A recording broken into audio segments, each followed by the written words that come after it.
जैसा कि हमने जाना था कि कैसे वो अपने कुटिल चाल का प्रशंसा करते हुए माता का हरण करने के बारे में अपने भाई को विचार देती है और भाई मारीच के पास जाता है। मारीच ने जब उसके आने के कारण पूछा तब रावण ने कहा, दशरथ के बेटे राम ने खरदूषण और उनकी 14,000 सैनिकों की सेना को मार दिया है। इसका बदला लेने के लिए मैं उसकी पत्नी सीता को हर लाऊंगा। इस कार्य में तुम मेरी सहायता करो। इस पर मारीच ने रावण से कहा, ऐसा लगता है कि तुम महापराक्रमी श्री राम के बारे में कुछ नहीं जानते हो।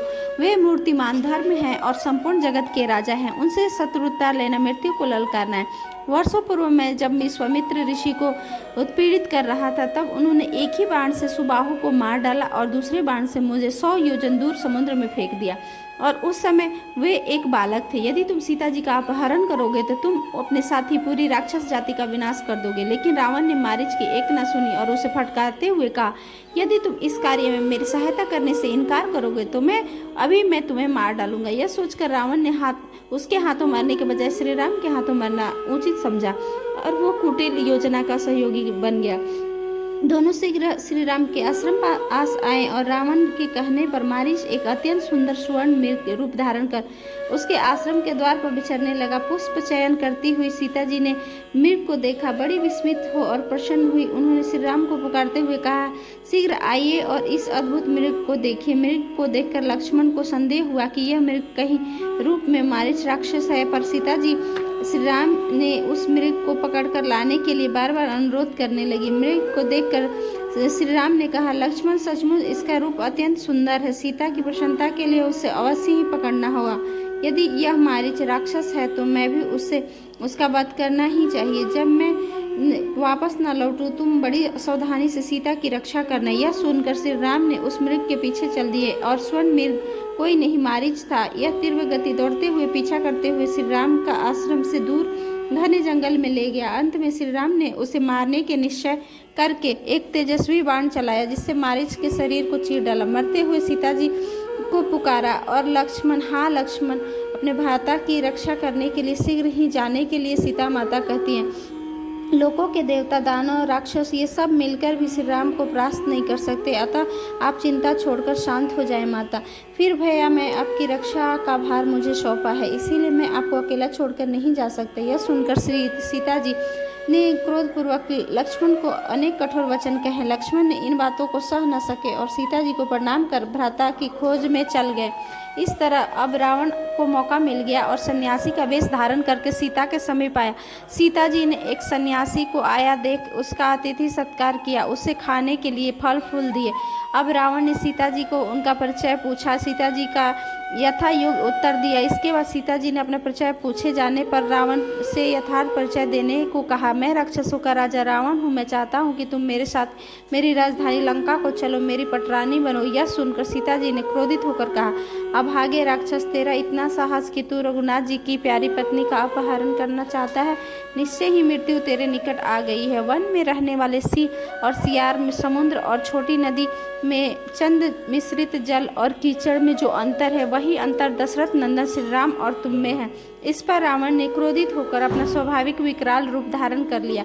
अपने सीता जी को पकड़कर रथ पर बैठा लिया, आकाश में उड़ चला। रावण के द्वारा पकड़ी जाने पर सीता दुख से व्याकुल हो गई और हे राम कहकर जोर जोर से पुकारने लगी। मार्ग में सीता जी ने एक पर्वत के शिखर पर 5 वानरों को देखा। उन्होंने सोचा कि ये शायद श्री राम को उनका समाचार दे दे और वो अपने आभूषण उनके बीच में फेंक दिया। सीता जी ने शरीर के आभूषण खन खन की आवाज करते हुए इस तरह धरती पर गिरने लगे मानो आकाश से तारे टूटकर पृथ्वी पर गिर रहे हो।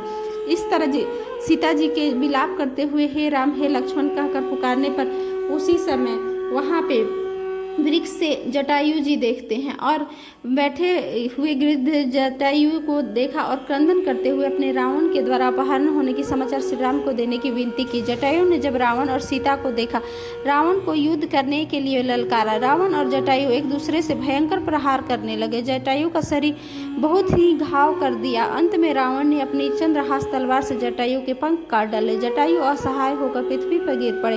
रावण ने अब सीता जी के केस पकड़े और आकाश मार्ग में चल दिया।